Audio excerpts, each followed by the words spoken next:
Hey all, welcome. I am Sharifa, and in this video I will be taking you through my website redesign process from start to launch.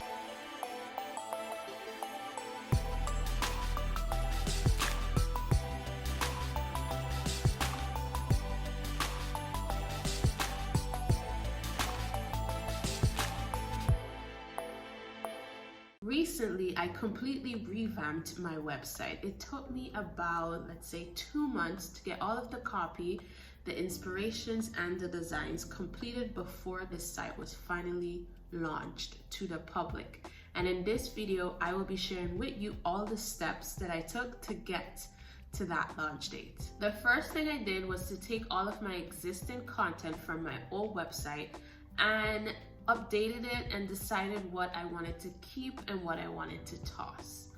Now within Notion, I had a section called website copy, and as you can see here, I have my homepage, my about page, work, services, and contact, and those were my 5 main pages. Within these sections, I briefly outlined what copy I wanted on each of the pages. Once the copy was completed, I added all of that content to a running Google Doc file and sent it off to be reviewed. I then headed into Adobe XD and designed my Be Right Back landing page. Here is why I think you should include a coming soon or a BRB landing page on your website. 1, you're letting your visitors know that you'll be back soon and you'll give them other avenues to reach you. 2, you can have your visitors sign up for your newsletter and offer them a free download.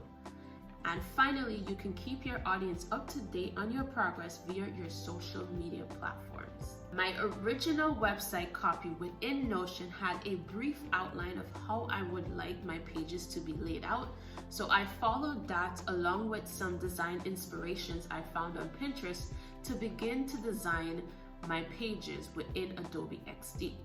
I focused on the 5 main pages of my website and designed them within Adobe XD before I transferred them to my WordPress website. On my site, I used Elementor, so I was able to accomplish most of the layouts that I designed within Adobe XD into my new WordPress page. Now, during this stage of the project, I wrote down certain things that I needed to come back to at a later time before the website was launched. Now on my little handy notebook here, as you can see, I listed out some of the tasks that needed to be completed. As you can see, they're checked off because the site has already launched. When I was designing within my WordPress site for each of the pages, I made sure that they also appeared correctly on mobile and tablet views as well. This included removing certain images and content for the smaller screens. For example, on my homepage on the desktop, I have 4 images at the bottom of my header. But on the mobile version, I only have 2 images in that section because I felt like having all 4 just made the site look a little too clustered. I redid the process for all of my pages, and for my portfolio pages, I also designed within Adobe XD first before I transferred it to my WordPress site. Now, it might seem like doing Adobe XD and WordPress is doing double work, but trust me, it makes the process much easier. Once this was all complete, I went through my pages and reviewed the copy, text placements, layouts, and made sure that all of the links were pointed to the right pages before I actually launched my website. Now here's a quick look at what my website currently looks like. You could go ahead and check it out by using the link below. And thank you for watching. Until next time. Bye.